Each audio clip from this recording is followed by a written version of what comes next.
ఈ రోజు అయితే నేను ఇంపార్టెంట్ విషయం అయితే కనుక్కున్నాను. హాయ్ హలో నమస్తే గైస్, పార్ట్ 6 అయితే వచ్చేసింది. మీరు అయితే చూస్తున్నారు కదా, ఇన్ని చేపలు అయితే పట్టాయి. కింద చేప కనబడుతుంది కదా నాకు పెద్ద కోణం. ఆ పెద్ద కోణం ఎగ్జాక్ట్ గా ఎన్ని కేజీలు ఉంటుందో చెప్తే మీకు అయితే 5 కేజీ ఫిష్ అనేది అయితే పంపిస్తాను. మీరు ఇండియాలో ఎక్కడున్నా సరే ఆ ఫిష్ అనేది మీ ఇంటి దగ్గరకు వచ్చి అయితే చేరిపోద్దని నేనైతే వీడియో స్టార్టింగ్ లో అయితే చెప్పాను కదన్నా. ఇంపార్టెంట్ విషయం అయితే కనుక్కున్నాను. ఆ ఇంపార్టెంట్ విషయం ఏంటంటే మనకి అనేది వ్యూస్ వచ్చి లైక్స్ ఎందుకు రావట్లేదని నాకైతే ఇప్పుడు అర్థం. లైక్లు రావాలంటే సామాన్లు బాగుండాలి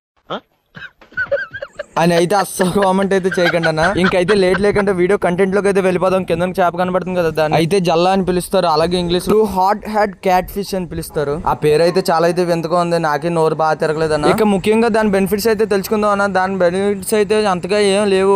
నార్మల్ ఫిష్ తిన్నట్టుగా బెనిఫిట్స్ అయితే ఏది లేవు అన్న ఈ చేపలోని. ఈ ఫిష్ లో అయితే ఒకే ఒక బెనిఫిట్ అయితే ఉందన్న, బ్యాలెన్స్డ్ డైట్ కి అయితే ఉపయోగపడుతుంది అంట. ఈ వీడియో ఎలాగనిపించింది అయితే కామెంట్ అయితే చేయండి అన్న. నేను అయితే బాగా ఇచ్చాను లేదని నేను తెలుసుకుందాం అని, ఇంప్రూవ్మెంట్ అయినా చేసుకుందాం కదన్నా. బాల్ అయిపోతే మీరైతే చెప్పండి కామెంట్ లో మీకు ఏమనిపించిందో. మళ్ళీ నెక్స్ట్ పార్ట్ లో కలుసుకుందాం ఫ్రెండ్స్. ఉంటా ఫ్రెండ్స్.